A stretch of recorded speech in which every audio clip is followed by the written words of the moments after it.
Hey, Guy Powell here, and I'm with the backstory of the Shroud of Turin. And today we're doing a series of interviews which will be promoting the upcoming and incredibly important Shroud of Turin conference that's taking place in St. Louis at the end of July, and it'll be going from July 31st to August 3rd.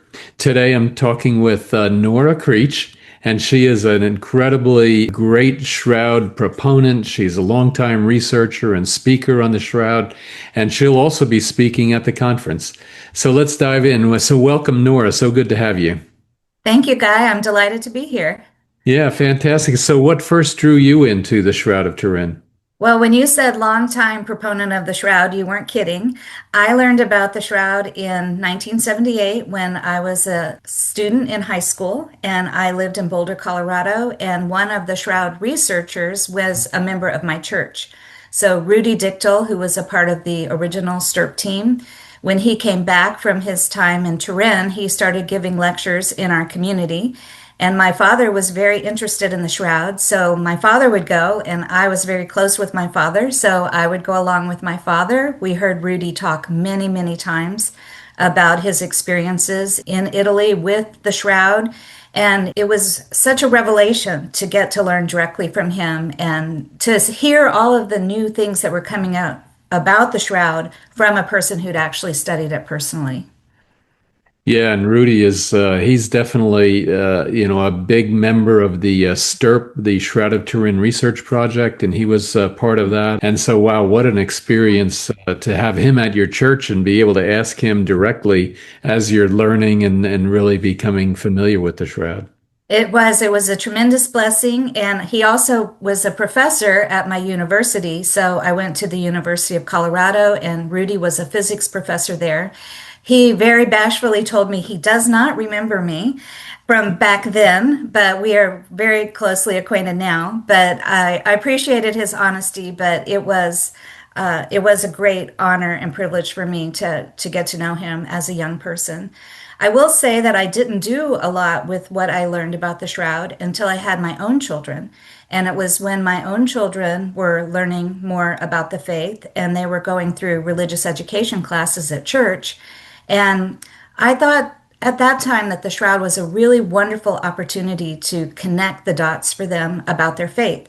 And so I went to the pastor of our church and I asked if I could do just a short series on the Shroud for the young students. They were maybe 14, 15 years old.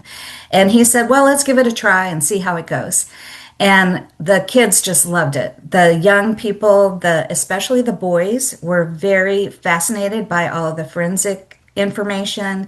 And it really gave an opportunity to open up the door and talk more deeply about their faith and to really understand what Jesus went through in his passion, death, and then ultimately his resurrection. So that was, for me, a real turning point when I started becoming much, much more engaged and interested in the Shroud as an adult. And so from there, I gave the talks to the kids at the church, and then it went to adult education classes, and then more talks in the community, and so on and so forth. Yeah, fantastic. Wow, that's such a great story and such a privilege. So what kind of cool things will you be talking about and sharing at the Shroud 2025 conference? So the title of my talk is How to Build an Impactful Shroud Exhibit in Your Community. So since about 2020, I have been volunteering about full time, maybe more than full time, with the organization Atonia. And Atonia is the word from John's Gospel that he used to describe the burial clothes that Jesus was buried in. And so Atonia is a part of the Regina Apostolorum, which is a pontifical university located in Rome. And they offer the Shroud Studies course, which is a 2-semester, 6-course postgraduate certificate in Shroud Studies. So I completed that back in 2018, 2019 timeframe, and then started volunteering with Atonia. And one of the great apostolates that Atonia has is exhibits. And we have exhibits literally around the world. Probably the most famous one is at the Notre Dame Hotel in Jerusalem, just right outside the old city walls of Jerusalem. It's an absolutely beautiful exhibit Next year, 2026, will be the 20th anniversary of the creation of that exhibit. And so we felt the need to update that exhibit. So in last year, in anticipation of the National Eucharistic Congress, we updated all of the didactic panels for the exhibit, and we debuted those at the National Eucharistic Congress in Indianapolis. And the response to that was just incredible. And we created it both as a permanent exhibit or as a traveling exhibit. So we have the traveling exhibit there in Indianapolis, and then it's subsequently gone all over the country, and it will be in St. Louis for people to come and see. And so the response has been incredible. People really see the impact that it has to come through to learn about the shroud from the scientific side, the historical side, looking at some of the impact it's had on art. But then there's a transition to where we look at the shroud as a mirror of the gospel. And so as people go through, they can start to look at the wounds that are reflected on the shroud and how they enlighten us about what the gospel accounts tell us. Yeah, I've seen pictures of the exhibit, and I really want to see the exhibit and the panels, firsthand. And I've told that they're just phenomenal, and definitely looking forward to it. And then for the audience, they're definitely going to be something of a great experience to really understand all of the key issues that surround the Shroud of Turin. We are so excited that it's going to be there and everyone can see it because Athonia's role, we do have a research arm, but the arm that I'm more involved in is the sharing of the information so that we can educate people. So a lot of the people who are coming to the conference, I'm so excited to hear from them, but I feel like our role is to take the great research that they've done and the studies that they've done and then have a way to communicate those so that we can educate people. So we're really more on the educational arm, and our exhibits provide kind of an experiential way to educate people because they Yeah. can go through, they can read, although we do have an audio version of the information, but then we also have the weapons of the Passion so people can see for themselves what the cap of thorns look like, the nails, the spear tip. We have a model tomb, and then probably obviously the centerpiece is our beautiful replica, life-size, beautiful replica of the shroud. And then we have also an effigy of the man of the shroud in bronze that people can touch.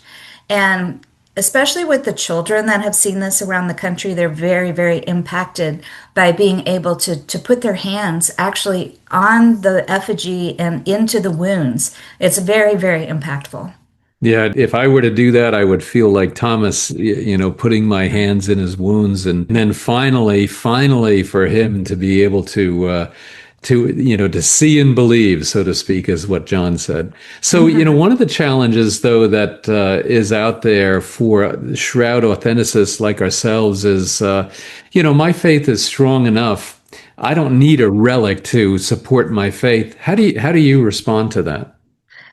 I think the shroud is a gift to us. It's a gift to our generation. We're a generation of people show me, let the science prove to me, and we have so much wonderful science and technology, and we have a gift to our generation that can meet that challenge. You mentioned being like Thomas. The shroud can take it. The shroud can be probed, it can be examined. You can put your fingers into the wounds and probe around, and you can ask your questions, you can challenge, but you're still going to come back to this is the world's greatest mystery. How was this image formed? So I would agree, I don't need to have the shroud to strengthen my faith. I have the gift of faith, the gift from the Holy Spirit of my faith, which I'm grateful for. But I'm also so grateful that we have this wonderful gift that we can challenge it with scientific inquiry. And all it does is strengthen our faith. Yeah, absolutely. So how has the shroud affected your faith? Well, as I said, I didn't do a lot with it until I had my own children. And so then when I was looking at ways to pass on the faith, which is a responsibility as a parent, to pass on what we've learned to our children. And I found the shroud was a great gateway for that. It opened up doors for conversations that I might have been uncomfortable with otherwise. To say, I see that Jesus suffered and I see that he died for my sins. That's an uncomfortable thing to talk to a 12 or 13-year-old about. But you can see the reality of that when you look at the shroud. You can see that Jesus truly suffered, he truly shed his blood. And what was the reason for that? The reason was the sinful nature, and we needed a remedy for that sinful nature, and Jesus paid the price for us. So it just provided a different language for how to connect with my own children in discussing that. And then helping to connect the dots as I've grown in my ability to talk about the shroud with people outside my family. I've really gone back to the Old Testament and looked at the Old Covenant and the relationship that God had with his people, the Israelites, and how he is continuing in that relationship. And we can learn about that as we learn about the shroud. And a lot of people have told me it's helped to make sense of the Old Testament for them. When we can see the blood on the shroud and we can understand, well, it takes the blood of a perfect lamb to be the atonement for our sin. And we can see that blood of the perfect lamb on the shroud. It really helps people to connect the dots. Yeah, that is a very good point, and I like the way you put that. It's a very strong way to think about what the shroud can do for our own faith, and certainly for you, and certainly for me, and many others that I've spoken with. It has strengthened our faith and made us be, I think, better Christians overall.